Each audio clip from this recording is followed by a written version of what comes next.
ఉద్యోగాలు కావాలి మన తెలంగాణ ప్రజలకి అనుకున్నాను, తెలంగాణ బిడ్డలకి. కానీ ఏమైతుందంటే ఇక్కడ ఆదాయ వనరు పెంచడానికి ఆదాయ వనరు పెంచడానికి మిగతా అంశాలు తీసుకోకపోగా లిక్కర్ ఆదాయం మీదనే ఈ రోజు తెలంగాణ రాష్ట్రం ఆధారపడింది. లిక్కర్ మీద వచ్చే ఆదాయము 2014 కంటే ముందల తెలంగాణ రాష్ట్రం రాకముందు 14,000 కోట్లు ఉండే సంవత్సరానికి. 2014 నుంచి 23 వరకు దగ్గర 38,000 కోట్ల రూపాయలు రాష్ట్రానికి లిక్కర్ మీద ఆదాయం వస్తా ఉంది. లిక్కర్ మీద ఆదాయం వస్తా ఉంది అంటే ఒక్కసారి ఊహించుకోవచ్చు ఏ విధంగా ఈ తెలంగాణ రాష్ట్రంలో ప్రజల్ని ఈ మద్యానికి బానిసలు చేస్తూ ఒక దగ్గర నుంచేమో సంక్షేమ పథకాలు అంటారు, ఇంకొక దగ్గర నుంచేమో ప్రజల జేబుల నుంచి చిల్లు చేసుకుంటూ డబ్బు గుంజడం చేస్తా ఉన్నారు. సో ఒక దగ్గర నుంచి ఏమంటారు సంక్షేమ పథకాలు, నేను ఇస్తున్నాం రైతు బంధు, మేము ఇస్తున్నాం రైతు బీమా, కళ్యాణ లక్ష్మి, పెన్షన్ అంటారు. దానికి కావాల్సింది దగ్గర 9-18 వేల కోట్ల రూపాయలు మొత్తం కలిపేది.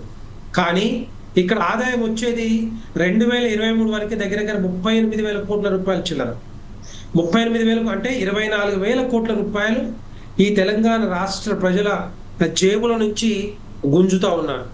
అంటే మీరు సంక్షేమ పథకాలు అమలు చేయాలంటే ఒకసారి ఇది మీరు లిక్కర్ ఆదాయం పెంచాలి, లిక్కర్ సేల్స్ ని పెంచాలి, ఎక్సైజ్ డిపార్ట్మెంట్ కి మీరు టార్గెట్ ఇవ్వాలి.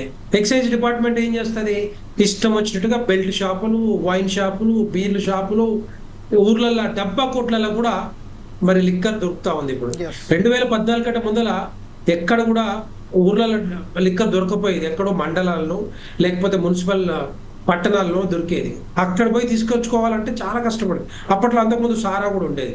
కానీ ఇప్పుడు ఏమైతుందంటే ఈ లిక్కర్ అంతా కూడా వైన్స్ కానీ బీర్లు కానీ తెలంగాణ ప్రజలకి అందుబాటులో తీసుకురావడం వల్ల బజార్లలో ఊర్లల్లో డబ్బా కొట్లు ఉంటే డబ్బా కొట్లలో అన్నిట్లలో బీర్లు ఉన్నాయి, లిక్కర్ వైన్ మన విస్కీలు ఉన్నాయి, విస్కీ బాటిల్స్ ఉన్నాయి, చీప్ లిక్కర్ కూడా ఉన్నాయి.